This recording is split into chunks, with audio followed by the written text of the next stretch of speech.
దేవుని నామమునకు మహిమ కలుగునుగాక. మీకు నా ఉదయకాలపు శుభములు తెలియజేస్తున్నాను. వాక్యమును ధ్యానించుకుందాం. సమూయేలు 2వ గ్రంథము 14వ అధ్యాయము 27వ వచనము. అబ్షాలోమునకు 3 కుమారులను తామారు అనునొక కుమార్తెయు పుట్టిరి. ఆమె బహు సౌందర్యవతి. దేవుడి వాక్యము ద్వారా నేడు మనతో మాట్లాడి మనము అన్నిటికంటే అధికముగా దేవునిని ప్రేమించే కృప దేవుడు మనలో ప్రతి ఒక్కరికి దయచేయునుగాక. ఆమేన్. ఈ వచనాన్ని చదువుతూ ఉన్నప్పుడు దావీదు కుమారుడైన అబ్షాలోమునకు ఎంతమంది పిల్లలు ఉన్నారు అనేది వ్రాయబడింది. 3 కుమారులను తామారు అనునొక కుమార్తెయు పుట్టిరి. ఈ వచనాన్ని చదువుతూ ఉన్నప్పుడు చాలా ఆశ్చర్యం అనిపిస్తుంది. ఎందుకండి ఆశ్చర్యం అని మీరు నన్ను ప్రశ్నించవచ్చు. పరిశుద్ధ గ్రంథములో సహజ శైలి ఏమిటంటే, సాధారణంగా కుమారులు కుమార్తెలు అని రాస్తారు. లేదంటే కుమారుల పేర్లు రాసి చాలా చోట్ల కుమార్తెల పేర్లు రాయలేదు. కానీ ఇక్కడ ఆశ్చర్యకరంగా కుమారుల పేర్లు రాయలేదు, కానీ కుమార్తె యొక్క పేరు రాయబడింది. ఆమె పేరు తామారు. ఎందుకు పరిశుద్ధాత్మదేవుడు కుమారుల పేర్లను రాయించకుండా కేవలం ఒక్కగానొక్క కుమార్తె పేరు రాయించారు? ఇందులో ఏమైనా మర్మముందా? ఎందుకు ప్రత్యేకంగా అబ్షాలోము యొక్క కుమార్తె పేరు రాయబడింది? చూడండి, ఒక అధ్యాయం వెనక్కి వెళితే, అనగా సమూయేలు 2వ గ్రంథం 13వ అధ్యాయంలోనికి వెళితే మొదటి వచనం ఈ విధంగా రాయబడింది. తర్వాత దావీదు కుమారుడగు అబ్షాలోమునకు తామారను ఒక సుందరివతియగు సహోదరి ఉండగా, దావీదు కుమారుడగు అమ్నోను ఆమెను మోహించాను. చూడండి, ఇక్కడ దావీదునకు ఒక కుమార్తె ఉంది. దావీదునకును తల్మయి కుమార్తెయగు మాకా అనే యువరాణికిని, అనగా గెషూరు ప్రాంతమునకు చెందిన ఈ యువరాణి దావీదు ఆమెను వివాహమాడగా వారిరువురికి కలిగిన కుమారుడు అబ్షాలోము, కుమార్తె తామారు. ఇక్కడ తామారు బహు సౌందర్యవతి అని వ్రాయబడింది. అదేవిధంగా సమూయేలు 2వ గ్రంథము 14వ అధ్యాయంలో మనం చూసినట్లయితే 25వ వచనంలో, ఇశ్రాయేలీయులందరిలో అబ్షాలోమంత సౌందర్యము గలవాడు ఒకడునూ లేడు. అరికాలు మొదలుకొని తల వరకు ఏ లోపమును అతని యందు లేకపోయేను. ఇప్పుడు అబ్షాలోము ఎంతో సుందరవంతుడు, సౌందర్యవంతుడు అని వ్రాయబడింది. 27వ వచనం వచ్చేసరికి అబ్షాలోము కుమార్తెగా తామారు కూడా ఆమె బహు సౌందర్యవతి అని రాయబడింది. అబ్షాలోమంత సౌందర్యము గలవాడు ఒకడునూ లేడు అని అబ్షాలోము యొక్క సౌందర్యమును వర్ణిస్తే, తామారు గురించి బహు సౌందర్యవతి అని రాయబడింది. ప్రియా సహోదరుడా, సహోదరి, ఇక్కడ గమనించారా? దావీదు యొక్క కుమార్తె పేరు, అనగా అబ్షాలోమునకు సొంత సహోదరి అయిన ఒకే తల్లికి పుట్టిన పిల్లలు అబ్షాలోము, తామారు, అన్నా చెల్లెళ్ళు. ఇప్పుడు అబ్షాలోమునకు 3 కుమారులు, ఒక కుమార్తె కలిగిన ఒక్కగానొక్క కుమార్తెకు తామారు అని పేరు పెట్టుకున్నాడు. అంటే తన తోబుట్టువు యొక్క పేరు పెట్టుకున్నాడు. తన తోబుట్టు అంటే అబ్షాలోమునకు ఎంత ప్రేమ! మంచిది, తోబుట్టువుల పట్ల ప్రేమ కలిగి ఉండాలి. ఇది దేవుడు మనకిచ్చిన ఆజ్ఞ. ఒక్క తల్లి గర్భంలో నుండి వచ్చిన పిల్లలు ఐకమత్యము కలిగి ఉండటం ఎంత గొప్ప విషయం, ఎంత ఆశీర్వాదకరమైన విషయం. సహోదరుల ఐక్యత కలిగి ఉండుట ఎంత మేలు, ఎంత మనోహరమో. అది ఎంత మనోహరమో, ఎంత మేలో కవి హృదయంతో దావీదు కూడా వర్ణించలేకపోయాడు కదా. అంత ఆశీర్వాదకరము, అంత సంతోషకరము. అయితే తన సొంత చెల్లెలైన తామారు పట్ల అబ్షాలోమునకు ఎంతటి గొప్ప ప్రేమ ఉందో ఈ పేరు ద్వారా మనకి తెలియజేస్తుంది. అయితే ప్రియ సహోదరుడా, సహోదరి, మనం చదివిన వాక్యంలో ఒక చిన్న విషయం ఉంది, కానీ చాలా ప్రాముఖ్యమైన విషయం. ఏంటా చిన్న విషయం? అబ్షాలోము తన కుమార్తెకు తన సహోదరి అయిన అనగా అమ్నోను చేత అవమానింపబడిన తామారు అనే సహోదరి యొక్క పేరు పెట్టుకున్నాడు. అయితే మన కుటుంబం పట్ల, పిల్లల పట్ల, తోబుట్టువుల పట్ల, స్నేహితుల పట్ల మనకు ప్రేమ ఉండొచ్చు. కానీ ఆ ప్రేమ మనలను పాపంలోనికి నెట్టకూడదు. ఆ ప్రేమ మనలను దేవునికి దూరం చేయకూడదు. ఆ ప్రేమ దేవుని కంటే అధికంగా ఉండకూడదు. చూడండి, ఇక్కడ అబ్షాలోము తన సహోదరిని ప్రేమించాడు, అన్యాయం జరిగింది, బాధపడ్డాడు. కానీ ఎంతగా ప్రేమించాడు అంటే ఎదుటి వ్యక్తిని చంపేటంత, మరొకరిని హింసించేటంత, తన తండ్రి మీదే తిరుగుబడేటంత, తన రాజ్యములోనే హీనునిగా, చరిత్రహీనునిగా మిగిలిపోయేటంత. ఎంత విచారం కదా! ప్రేమ మంచిదే, కుటుంబాన్ని ప్రేమించటం, కుటుంబం కోసం నిలబడటం, తోబుట్టువుల కోసం నిలబడటం దైవికమైన లక్షణమే. కానీ వారు పాపం చేసినా, వారు ఏం చేసినా వారినే సమర్థించటం దేవుని కంటే వారికి ఎక్కువ విలువిస్తున్నట్లు. పరిశుద్ధ గ్రంథంలో ఏలీ అలాగే చేశాడు.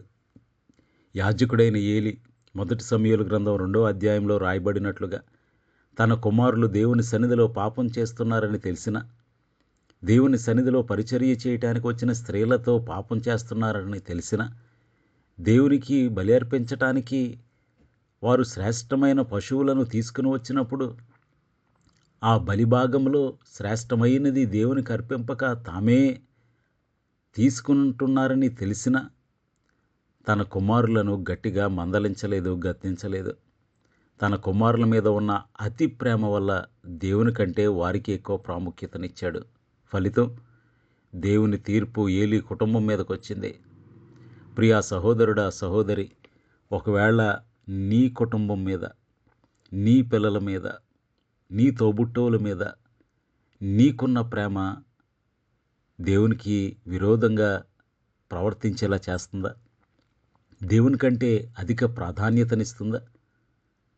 దేవుని కంటే అధికంగా వారిని ప్రేమిస్తూ ఉన్నావా?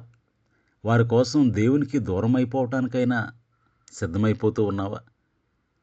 చూడండి, రిబ్కా మరియు యాకోబు వారి కుటుంబాన్ని మనం చూస్తే ఆదికాండం 27వ అధ్యాయంలో రాయబడినట్లుగా రిబ్కా తన కుమారుడైన యాకోబు అంటే చాలా ఇష్టం. ఆ ప్రేమతో ఆమె తన భర్తను మోసం చేయమని యాకోబుకు నేర్పించింది, పాపం చేయించింది, ఆశీర్వాదం కోసం మోసం చేయించింది, అబద్ధమాడించింది. కుటుంబాన్ని హెచ్చరించాల్సిన తల్లి తన కుమారుని మీద ప్రేమతో పాపంలో భాగస్వామి అయింది, పాపం చేయించింది. ఎంత విచారం! ఆ కుటుంబంలో ఎంత చీలిక వచ్చింది. మరలా అన్నదమ్ములిద్దరూ కలిసి జీవించలేనంతగా వారి కుటుంబంలో ఎంత గొప్ప శోధన, శ్రమ, తుఫాను రేగింది. చూడండి, ఆకానుకు యోధా వంశస్థుడే, యోధా గోత్రికుడే, తన భార్య అన్న, పిల్లలన్న అమితమైన ప్రేమ. ఎంత ప్రేమ అంటే శపితమైన దానిని ముట్టుకోవద్దు అని దేవుడు ఖండితముగా ఇచ్చిన ఆజ్ఞ కంటే, దానికి భయపడటం కంటే, దేవునిని ప్రేమించటం కంటే తన భార్య పిల్లలని అధికంగా ప్రేమించాడు గనక దేవుని ఆజ్ఞను ధిక్కరించి వెళ్ళి వచ్చి ఆ శపితమైన దానిని తన గుడారంలో దాచిపెట్టుకున్నాడు. ప్రియ సహోదరుడా, సహోదరి, నీ కుటుంబం కొరకు పాపం చేస్తున్నావా? నీ కుటుంబం కొరకు లంచాలు తీసుకుంటున్నావా? నీ కుటుంబం కొరకు అన్యాయంగా సంపాదిస్తున్నావా? నీ పిల్లల కొరకు పక్కవాని ఆస్తి లాక్కుంటూ ఉన్నావా?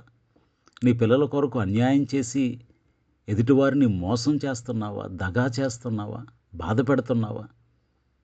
నీ కుటుంబం కొరకు కూడబెట్టుకోవటానికి, నీ కుటుంబాన్ని సంతోషంగా ఉంచుకోవటం కోసం మరొకరి పిల్లల భవిష్యత్తును నాశనం చేస్తున్నావా?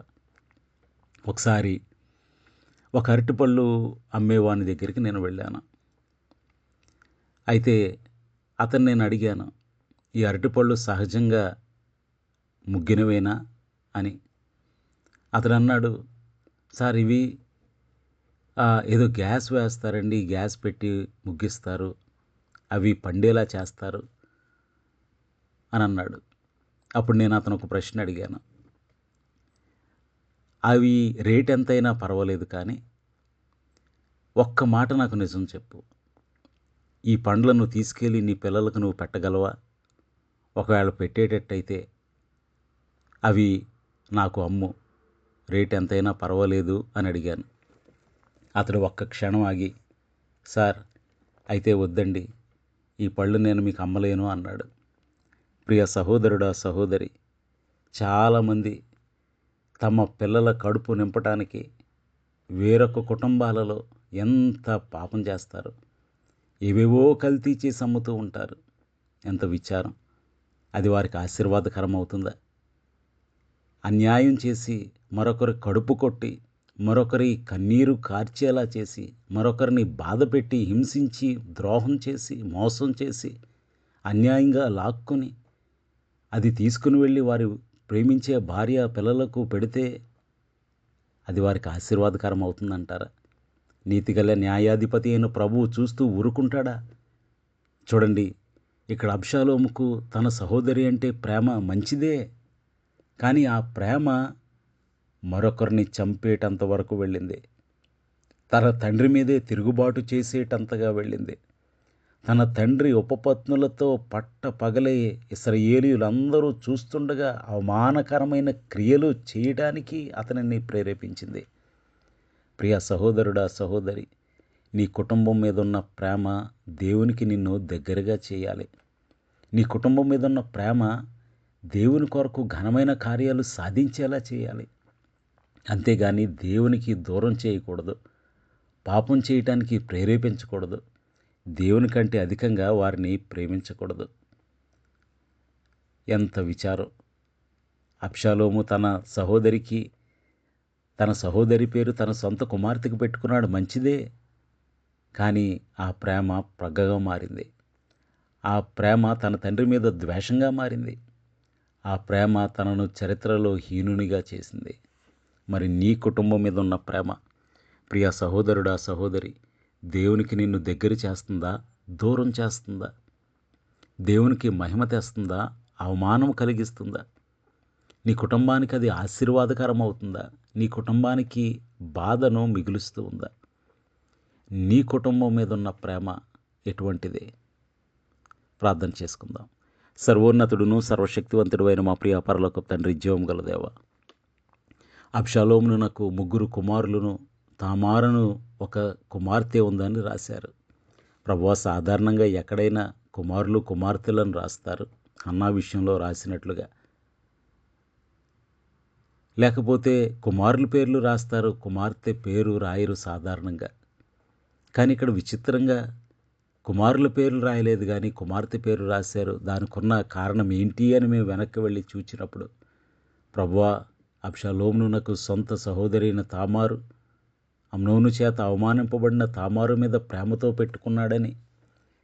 ప్రభువా, వారంతా శారీరకంగా, బాహ్యంగా, భౌతికంగా ఎంతో సౌందర్యవంతులని, కానీ తన సహోదరి మీద ఉన్న ప్రేమ అతనిని పాపం చేయించిందని, తన తండ్రి మీద తిరుగుబాటు చేయించిందని, ఇశ్రాయేలు చరిత్రహీనునిగా మిగిలిపోయేటట్లు చేసిందని, ప్రభువా, తన సహోదరి మీద ప్రేమతోనే నరహత్య చేశాడని మేము ధ్యానించి ఉండగా, ప్రభువా, మా కుటుంబాల మీద ఉన్న ప్రేమ అది మీకు మహిమ తెచ్చేదై ఉండాలని, మీకు సమీపస్తులను చేసేదై ఉండాలని, వాక్యానుసారమైనదై ఉండాలని, అది ఎట్టి పరిస్థితుల్లోనూ మీకు, దేవుని సన్నిధికి, వాక్యమునకు మమ్మలను దూరం చేసేదై ఉండకూడదని, అది పాపమునకు కారణము కాకూడదని, వారి మీద ప్రేమతో మేము పాపం చేయకూడదనే సత్యాన్ని మేము ధ్యానించి ఉండగా, ప్రభువా, ఇట్టి ప్రాముఖ్యమైన విషయాన్ని మా హృదయాల్లో భద్రపరుచుకుని,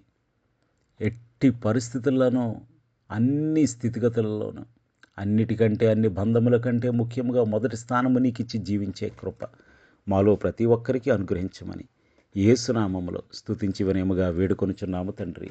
ఆమెన్.